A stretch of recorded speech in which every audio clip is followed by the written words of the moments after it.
আসসালামু আলাইকুম। আমন্ত্রণ জানাচ্ছি ২১ নিউজের সংবাদে। সাথে আছি আমি রিয়ামণি। শুরুতেই থাকছে সংবাদ শিরোনাম। শিশু রামেশা সহ নিহত শিশুদের স্মরণে ঈদগাহে দোয়া ও সচেতনতার আহ্বান। মোহাম্মদ দুলাল মিয়ার প্রতিবেদনে ও ক্যামেরায় ছিলেন মোহাম্মদ শরীফুল ইসলাম ও সালমা।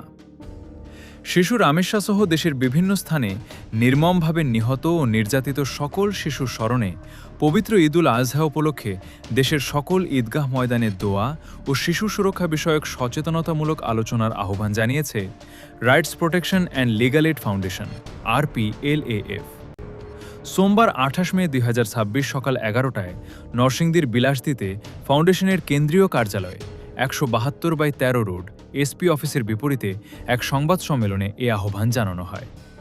সংবাদ সম্মেলনে বলা হয়, আসন্ন ঈদুল আজহার জামাতে দেশের সকল ঈদগাহ ময়দানে নিহত শিশু রামেশা সহ সকল নির্যাতিত ও নিহত শিশুর আত্মার মাগফিরাত কামনায় বিশেষ দোয়া করা হবে। একই সঙ্গে শিশুর সুরক্ষা, শিশু নির্যাতন প্রতিরোধ এবং নৈতিক সচেতনতা বৃদ্ধির উপর গুরুত্বারোপ করে খুতবা ও আলোচনা করার জন্য সম্মানিত ইমাম ও খতিবদের প্রতি অনুরোধ জানানো হয়েছে।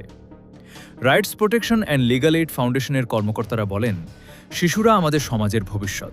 তাদের নিরাপত্তা ও সুরক্ষা নিশ্চিত করা প্রত্যেক নাগরিক ও ধর্মীয় নেতৃত্বের দায়িত্ব। ঈদের এই পবিত্র মুহূর্তে আমরা শিশু হত্যা ও নির্যাতনের বিরুদ্ধে সামাজিক সচেতনতা গড়ে তুলতে চাই। সংবাদ সম্মেলনে ফাউন্ডেশনের কর্মীবৃন্দ ও স্থানীয় গণ্যমান্য ব্যক্তিরা উপস্থিত ছিলেন। বিসমিল্লাহির রহমানির রহিম। আমি অ্যাডভোকেট মোহাম্মদ হারুনুর রশিদ, মহাসচিব, কেন্দ্রীয় কার্যনির্বাহী committee, rights protection and legal aid foundation.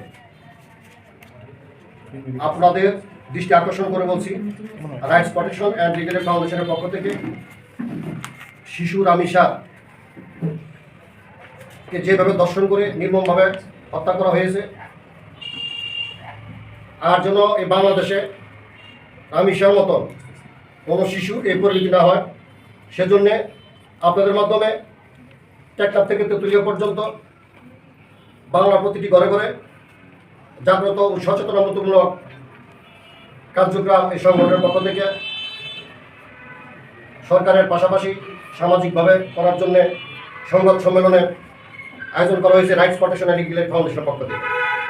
গভীর বেদনার সাথে স্মরণ করছি সেই সকল নিষ্পাপ শিশুদের যারা বিভিন্ন সময়ে নির্মমতা, সহিংসতা, পাশবিকতা ও অমানবিক ঘটনার শিকার হয়ে আমাদের মাঝ থেকে বিদায় নিয়েছে।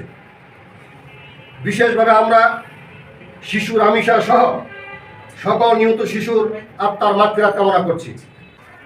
শিশু রামেশাকে নৃশংস ও মর্মান্তিকভাবে হত্যার ঘটনায় সমগ্র দেশ গভীরভাবে শোকাহত ও ব্যথিত। এই হৃদয় বিদারক ঘটনার পর আমাদের বাংলাদেশের রাষ্ট্রপ্রধান মাননীয় প্রধানমন্ত্রী নিজে ঘটনাস্থল পরিদর্শন করে শোক সন্তপ্ত পরিবারের সদস্যদের প্রতি গভীর সমবেদনা প্রকাশ করেন। ঘটনার সুষ্ঠু তদন্ত মোতাবেক ও সর্বোচ্চ বিচার নিশ্চিত করতে সরকারের পক্ষ থেকে প্রয়োজনীয় সকল ধরনের সহযোগিতা প্রদান করা হবে মর্মে আশ্বস্ত